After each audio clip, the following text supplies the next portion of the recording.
Bismillahirrahmanirrahim. Assalamualaikum warahmatullahi wabarakatuh. Alhamdulillahi rabbil alamin. Wabihi nasta'in ala umurid dunya waddin. Asyhadu an la ilaha illallah wahdahu la syarikalah wa asyhadu anna Muhammadan abduhu wa rasuluh, amma ba'du.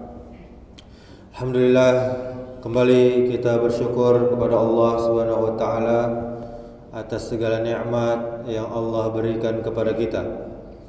Kemudian salawat beserta salam semoga selalu tercurahkan untuk junjungan kita, panutan kita, suri tauladan kita, yakni Nabi Muhammad sallallahu alaihi wasallam.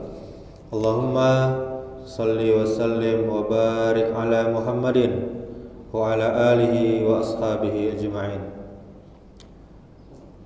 Kaum muslimin, kaum muslimat, jamaah zuhur yang dimuliakan Allah Subhanahu wa taala.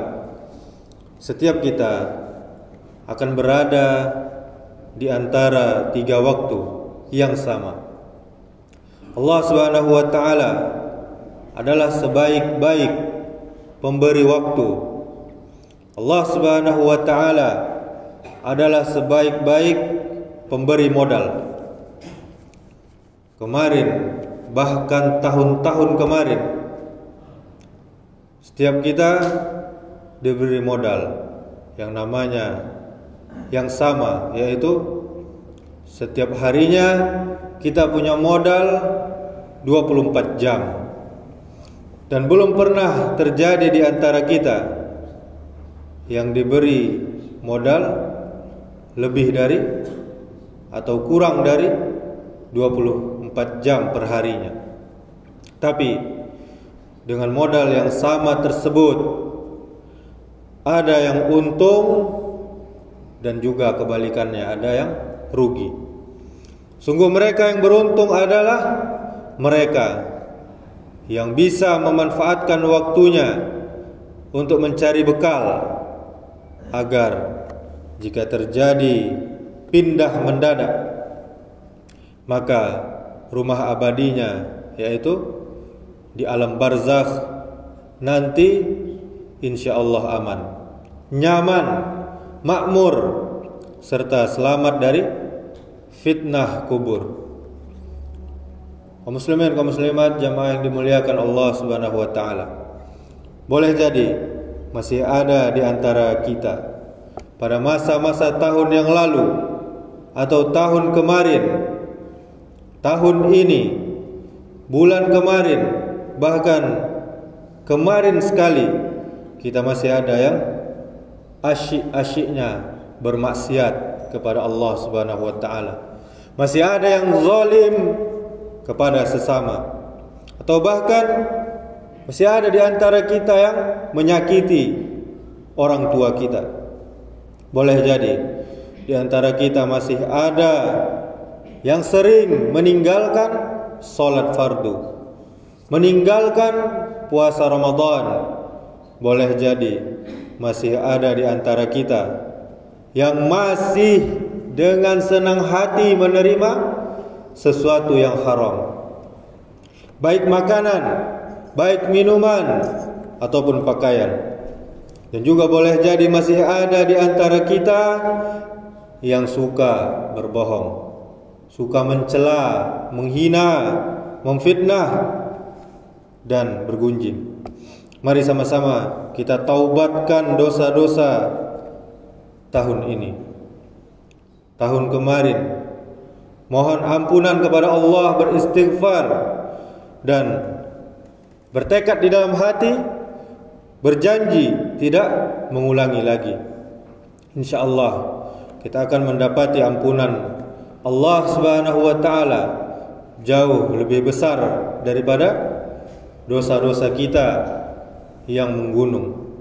Allah Subhanahu wa taala berfirman, "Alam ya'lamu annallaha huwa yaqbalut taubata an ibadihi wa ya'khudh wa ya'khudhu shadaqat wa anna Allaha huwat tawwabur rahim.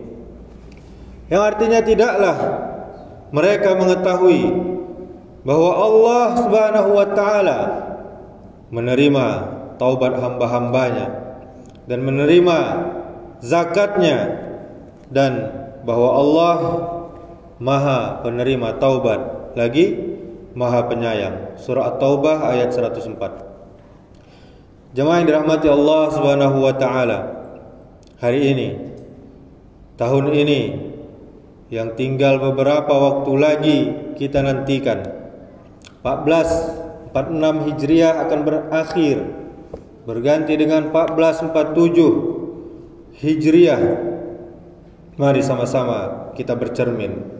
Sudah sekelam apa kira-kira hati kita jika kita enggan bertaubat kepada Allah? Boleh jadi titik hitam telah melingkupi hati kita. Tapi jika kita bertaubat, yang kita lakukan semata-mata karena Allah Subhanahu wa taala, niscaya hati kita akan kembali bersih dari noda-noda hitam. Meskipun hati kita hampir berkarat karena dosa-dosa kita.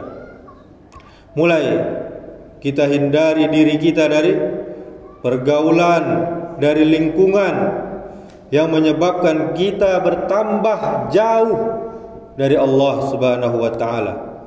Mari kita datangi majelis ta'lim dan bergaullah dengan orang-orang baik, orang-orang soleh.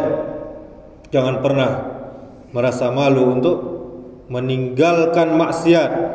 Jangan takut dikatakan kampungan demi ketaatan kita kepada Allah Subhanahu wa taala. Dan jangan pernah kita merasa minder untuk mendatangi masjid, malu untuk mendatangi masjid dan sholat berjamaah.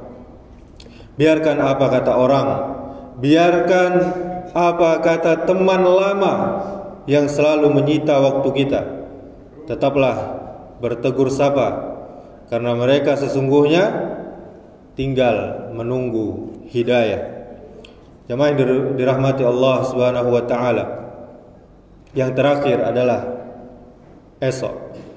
Sungguh tiada seorang pun yang tahu di antara kita tentang apa yang kita kerjakan esok. Kita boleh buat rencana, terserah mau berapa banyak rencana kita. Tapi meski demikian, yang akan terjadi adalah pasti rencana dari Allah Subhanahu wa taala. Kita berbuat sesuai apa yang telah Allah atur, Allah tetapkan untuk kita. Nabi kita Muhammad sallallahu alaihi wasallam pernah bersabda, "Inna ahadakum yujma'u khalquhu fi batni ummihi arba'ina yawman nutfatan, summa yakunu 'alaqatan misla zalik, summa yakunu mudghatan misla zalik, summa yursalu ilaihil malaku fayanfukhu fir ruh wa yu'maru bi arba'i kalimat biktabi rizqihi wa ajalihi wa amalihi wa saqiyun au sa'id." Sesungguhnya salah seorang di antara kalian dipadukan bentuk ciptaannya dalam perut ibunya selama 40 hari dalam bentuk mani, lalu menjadi segumpal darah selama itu pula selama 40 hari, lalu menjadi segumpal daging selama itu pula. Kemudian Allah mengutus malaikat untuk meniupkan ruh pada janin tersebut, lalu ditetapkan baginya 4 hal. Apa saja? Rezekinya, ajalnya, perbuatannya, serta sengsaranya atau bahagianya. Hadis riwayat Bukhari dan Muslim. Padahal kaum muslimin kaum muslimat, nasib orang yang benar-benar beriman, yang benar-benar mau mengikuti Rasulullah sallallahu alaihi wasallam adalah baik. Dikatakan dalam sebuah hadis, kullu ummati yadkhuluna al-jannata illa man aba. Qalu ya Rasulullah, wa man aba? Qala man atani dakhala al-jannah. Wa man asari faqad aba. Setiap umatku akan masuk surga kecuali orang yang enggan untuk masuk. Ada seseorang bertanya, siapakah orang yang enggan tersebut wahai Rasulullah? Kemudian Nabi kita menjawab, siapa yang taat kepadaku akan masuk surga, dan siapa yang tidak taat kepadaku, sungguh dia orang yang enggan masuk surga. Inilah janji Allah Subhanahu wa taala dan Rasulnya. Jika kita ingin merubah nasib kita agar menjadi bahagia dunia dan akhirat, maka mari sama-sama kita ikuti panutan kita Rasulullah sallallahu alaihi wasallam. Taat kepada Allah, taat kepada Rasulullah sallallahu alaihi wasallam. Demikianlah, semoga tahun ini dan tahun yang akan datang, awal tahun nanti, Allah selalu melimpahkan rahmatnya dan kasih sayangnya kepada kita, sehingga kita menjadi hamba-hamba pencinta Allah dan juga Allah mencintai kita. Subhanakallahumma wa bihamdika, asyhadu an la ilaha illa anta, astaghfiruka wa atubu ilaik. Assalamualaikum warahmatullahi wabarakatuh.